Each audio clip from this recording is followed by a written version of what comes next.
All right, let's dive into one of the weirdest stories in all of military history.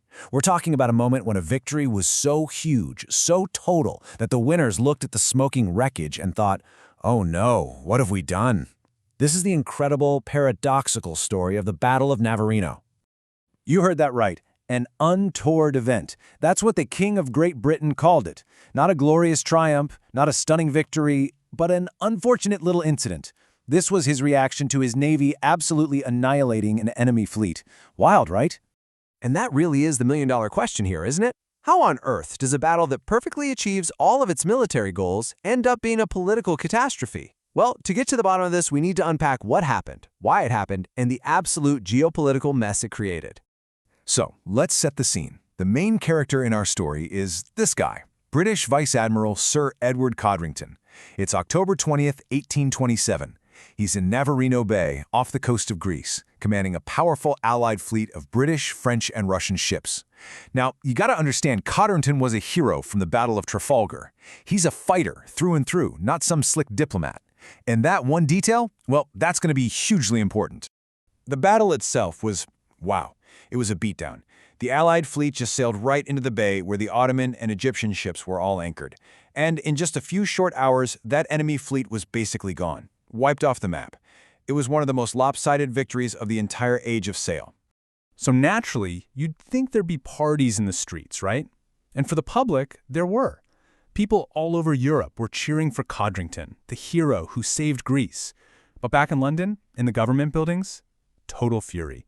They basically accused him of going rogue, and they quietly recalled him, pretty much killing his career. So, what in the world was going on? To really get why the politicians were tearing their hair out, we have to rewind the clock. This battle didn't just pop up out of nowhere. Nope, it was the explosive finale of the Greek War of Independence.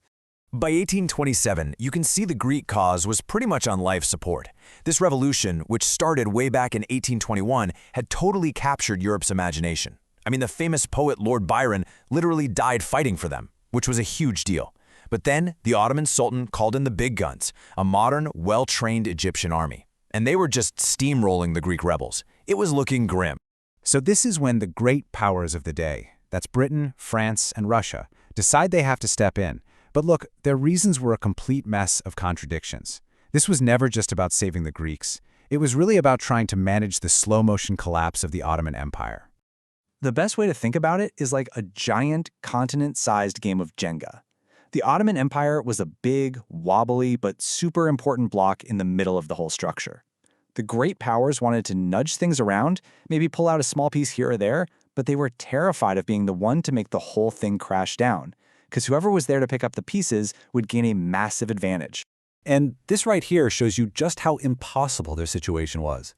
On one hand, public opinion was screaming at them to help the Greeks. But on the other hand, they were terrified that if they didn't act together, Russia would go in alone and just start carving up the Ottoman Empire for itself. So their master plan was this insane balancing act. Force a ceasefire, create a semi-independent Greece that was still technically under Ottoman control, and somehow keep the Ottoman Empire from completely falling apart. Easy, right? Which brings us right back to Admiral Codrington. He was the guy given the delicate job of enforcing a ceasefire without, actually starting a war. So after weeks of back and forth, with the Ottoman commander breaking promises, Codrington made a gutsy, maybe even reckless decision. He was just going to sail his entire fleet right into the bay, right up to the enemy's face, and force them to listen. Now, if you just look at the numbers here, you might be fooled. The Ottomans and Egyptians had way more ships, way more guns. But, and this is a huge but, the Allies had the advantage where it really, really counted. They had 10 massive ships of the line, the battleships of their day, against only 3. And even more important, their crews were battle-hardened professionals, veterans of the Napoleonic Wars. The other side, mostly conscript. The Allies had better ships, better training, and deadlier gunners. Codrington always claimed he was just there to make a point, not to start a fight. But cramming 2 hostile fleets into a small bay is like putting a lit match in a fireworks factory. The spark finally came when a small British boat got a little too close to an Ottoman ship and was fired upon. A few British sailors were hit. Muskets were fired back to cover them, then a cannon went off, and then boom! The whole thing just exploded into a full-blown, point-blank slugfest. 4. That's it. In just 4 hours, it was all over. The Allied fleet, with grim professionalism, had systematically destroyed their opponents. The Ottoman-Egyptian navy just wasn't there anymore. So, yeah, mission accomplished, right? A total military success. But this is the exact moment that victory flipped into a political disaster. See, Codrington had nailed the show of force part of his orders, but he'd completely and utterly failed at the diplomacy part. And this just lays out the disconnect perfectly.